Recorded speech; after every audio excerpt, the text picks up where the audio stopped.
નવા ટીપીઓ તરીકે જગમાલભાઈ જોશીએ ચાર્જ સંભાળતા શુભેચ્છાઓ પાઠવી હતી। મળતી માહિતી પ્રમાણે કાંકરેજ તાલુકા શિક્ષણ અધિકારી ભરતભાઈ ચૌધરીની વડગામ તાલુકા ખાતે બદલી થતા કાંકરેજ તાલુકાની જગ્યા ખાલી કરી, જેમાં સૌથી અગત્યની બાબત વિશે વાત કરી તો શિક્ષણ ક્ષેત્રે કાર્યરત થઈને સૌપ્રથમ મંત્રી તરીકે સેવા આપી ચૂક્યા હતા અને સતત 18 વર્ષ સુધી કાંકરેજ તાલુકા શિક્ષક સંઘના પ્રમુખ તરીકે સેવા આપી ચૂક્યા છે।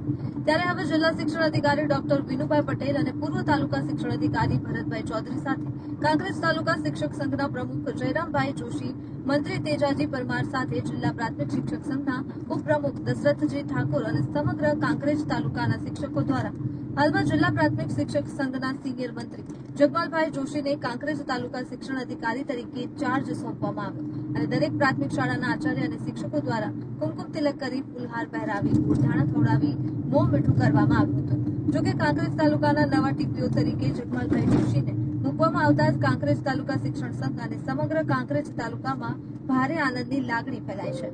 ત્યારે હવે કાંકરેજ તાલુકાના શિક્ષક કાર્યોને વેગ મળશે એવા ઉમદા આશયથી શિક્ષકોએ શુભેચ્છાઓ પાઠવી હતી। અહેવાલ જયંતિભાઈ ઠક્કર, સિહોરી, કાંકરેજ।